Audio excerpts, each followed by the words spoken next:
आयोग से काफी नाराज हैं आप, इस बात को लेकर आपने कहा। मैं चुनाव से नाराज नहीं हूं।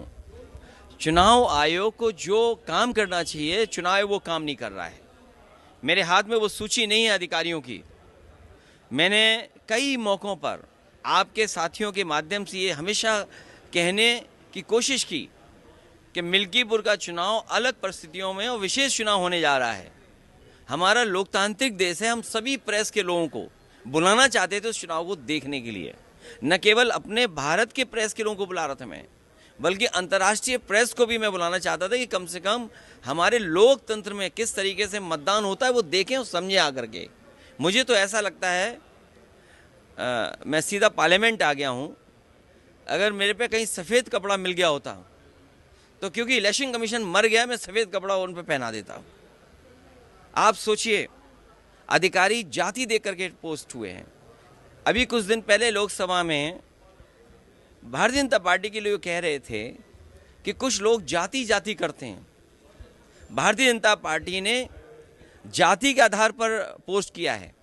वहाँ के एसएसपी को लगातार निर्देश मिल रहे थे, लगातार निर्देश दिए जा रहे थे लखनऊ से, और जहाँ भी उनके जो गुप्त कार्यालय बना हुआ वहाँ से। अब आप सोचिए, चुनाव कराने वाले जिम्मेदार लोग कौन हैं? एसएसपी अयोध्या, राजकरण नैयर। सोचिए, एक एसओ, एक पुलिस का अधिकारी किस तरीके से एक नेता कार्यकर्ता को गाली दे रहा था। उसने कार्यकर्ता को न केवल गाली गलौज दी, मारने की धमकी दी। और दूसरा, अभी मेरे पास ऑडियो मिल रहा है मुझे।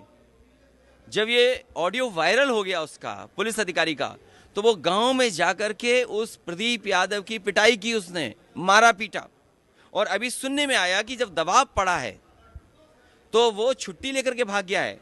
ये अयोध्या के एसएसपी राजकरण नैयर, इसी ने पिटवाया है उनको, और दोबारा पिटवाया जब ऑडियो वायरल हो गया। एसडीएम मिल्कीपुर राजीव रतन सिंह, सीओ मिल्कीपुर श्रेष्ठ त्रिपाठी, थाना इनायत नगर एसओ देवेंद्र पांडे, ये भारतीय जनता पार्टी के किसी के बहुत खासम। कफन देना पड़ेगा, अर्थात सफेद कपड़ा देना पड़ेगा।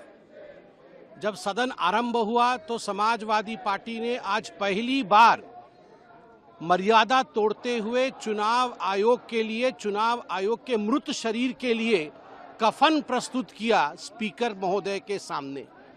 आज तक हिंदुस्तान के पार्लियामेंट्री प्रोसीडिंग्स में, संसदीय गतिविधि में इस प्रकार का कुकृत्य कभी नहीं हुआ था।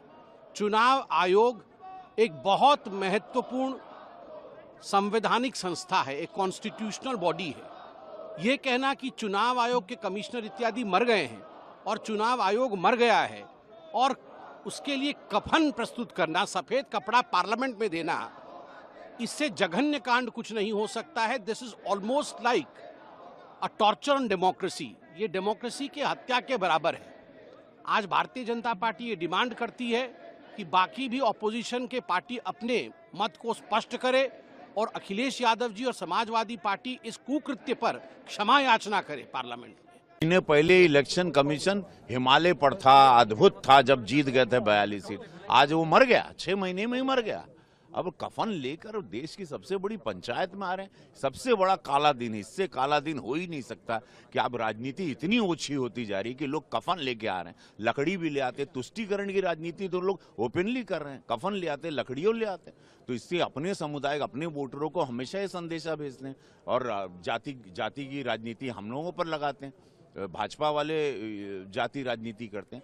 ये सब बहुत, देखिए, ये जनता सब समझती है और जनता जवाब देती है। जनता का वोट है। जब आप 6 महीने पहले कोई किसी ने कुछ नहीं दावा किया। 6 महीने पहले वही डबल इंजन सर, वही योगी महाराज जी वहाँ मुख्यमंत्री उत्तर प्रदेश से, यही डबल इंजन सर, और अचानक आप सब ये हजम तो नहीं होता, लेकिन हाँ, इससे ओछी राजनीति और सदन की गरिमा को इतना तार तार करेंगे विपक्ष, ये हम नहीं सो। विपक्ष अपने सबसे अजीब से रूप में आ चुका है। ये देश भी शॉक्ड है कि लोग कफन लेके अब पहुंच रहे हैं। अरे